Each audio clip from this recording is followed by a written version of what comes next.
ताकि बिहार का कोई भी समाज का वर्ग, वो वर्ग जो अपने आप को दुखी फील कर रहा है, अकेला फील कर रहा है, वो यहाँ आए, अपनी आवाज रखे, इस विश्वास से रखे कि जमसुराज, प्रशांत किशोर और हम सब युवाओं की ताकत और आवाज आपके साथ है।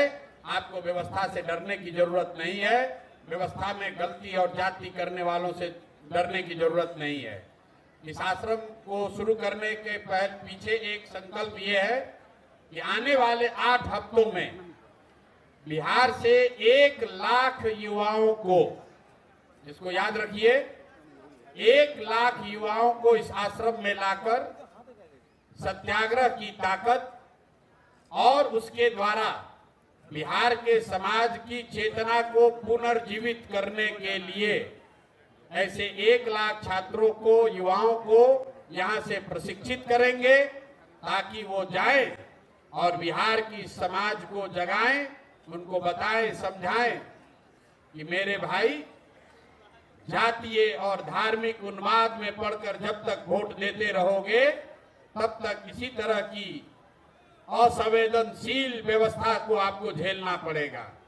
एक बार अपने और अपने बच्चों के भविष्य के लिए, उनके अच्छी शिक्षा के लिए, उनके रोजगार के लिए, बिहार में पलायन बंद हो उसके लिए, किसानों की समृद्धि हो उसके लिए, महिलाओं को रोजगार मिले इसके लिए, इन संकल्पों के साथ ये रास्ता युवाओं को मिले कि सत्याग्रह के जरिए इन संकल्पों को कैसे पूरा किया जा सकता है।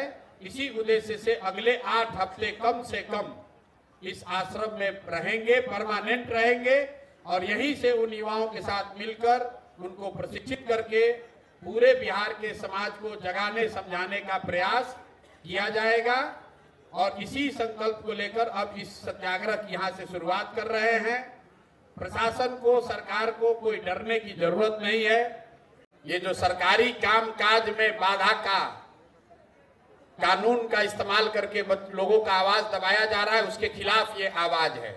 और जो 6 तारीख को हुआ है, एक भी पदाधिकारी को छोड़ेंगे नहीं। अगले 2 दिन के अंदर, आपको क्या बता दे रहे हैं, 2 दिन के अंदर जितने भी पदाधिकारी, प्रशासनिक पदाधिकारी उसमें शामिल हैं, वो क्रिमिनल रीट के लिए तैयार हो जाएं। उन पर कोर्ट में भी केस होगा, ह्यूमन राइट्स में भी जाएंगे। बिहार में ये मापदंड तय फिर से किया जाएगा कि यहाँ पर लोकतंत्र है, ये लोकतंत्र की जननी रही है, इसको लाठी तंत्र बनाने की अनुमति किसी को नहीं दी जा सकती है। और अगर कोई लाठी तंत्र बनाया है तो बिहार के युवा, हमारे जैसे लोग पूरी ताकत से खड़े होंगे, डरने वाले नहीं है। गांधी जी के मूर्ति के नीचे से हटाया तो गंगा जी के गोद में आकर बैठ गए। और ये जो गांधी जी की मूर्ति पीछे लगी हुई है, ये सरकार का चरित्र भी दिखाता है। ये बिहार के बच्चों ने बनाया है, जरा देखिए इसको पीछे।